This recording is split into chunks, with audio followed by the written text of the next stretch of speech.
कमलेश शर्मा और आप देखना शुरू कर चुके हैं एसपीएन न्यूज। एनसीपी के नेता और महाराष्ट्र के उप मुख्यमंत्री अजित पवार ने मुंबई में शनिवार को केंद्रीय गृह मंत्री अमित शाह के कार्यक्रम में अपनी अनुपस्थिति को लेकर जारी अटकलों को रविवार को खारिज कर दिया। पवार ने कहा कि उन्होंने शाह के कार्यालय को अपने पूर्व निर्धारित कार्यक्रमों के बारे में पहले ही सूचित कर दिया था।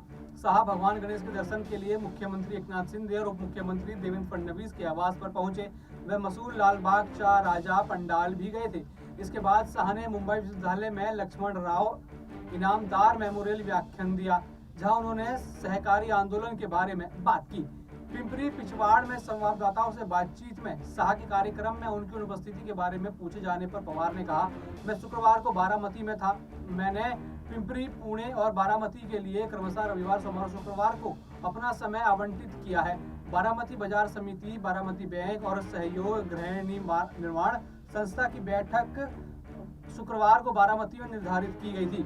मैंने पहले अमित शाह के कार्यालय को इसके बारे में सूचित कर दिया था। अपने भतीजे रोहित पवार को अगले मुख्यमंत्री के रूप में पेश करने वाले एक बैनर के बारे में पूछे जाने पर उप मुख्यमंत्री ने कहा कि ऐसा प्रचार तब तक एक दिवस पर है जब तक कि कोई में से 145 विधायकों का समर्थन नहीं हासिल कर लेता।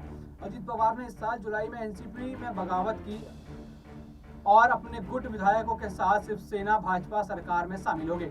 वर्तमान में अजित पवार गुट का हिस्सा प्रफुल्ल पटेल के एनसीपी संस्थापक शरद पवार के साथ तस्वीर खिंचवाने से जुड़े एक सवाल पर मुख्यमंत्री ने टिप्पणी करने से इनकार कर दिया। उन्होंने कहा, मीडिया हमेशा मुझसे तस्वीर के बारे में पूछता है, लेकिन मैं इस पर टिप्पणी नहीं करना चाहता। मैं यहाँ विकास से जुड़े सवालों का जवाब देने आया हूँ। पवार ने यह भी कहा कि राज्य सरकार मराठा और धनगर समुदाय के सदस्यों को आरक्षण के देने के बारे में सकारात्मक है। उन्होंने कहा, कानून के दायरे में निर्णय लेने और यह सुनिश्चित करने के लिए सभी प्रयास किए जा रहे हैं कि अन्य समुदाय का कोटा प्रभावित न हो।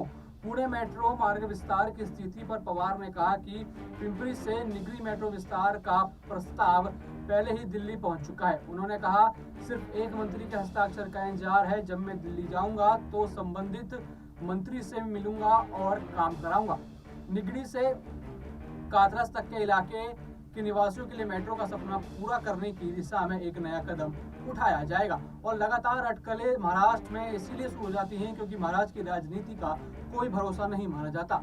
न जाने कब ऊंट किस करवट बैठ जाए, कभी एनसीपी की टूट हो जाए तो कभी शिवसेना की टूट हो जाए, जो हर बार हमने देखी भी है। और भी ऐसी खबरें जानने के लिए देखते रहिए एसपीएन 9 न्यूज। धन्यवाद।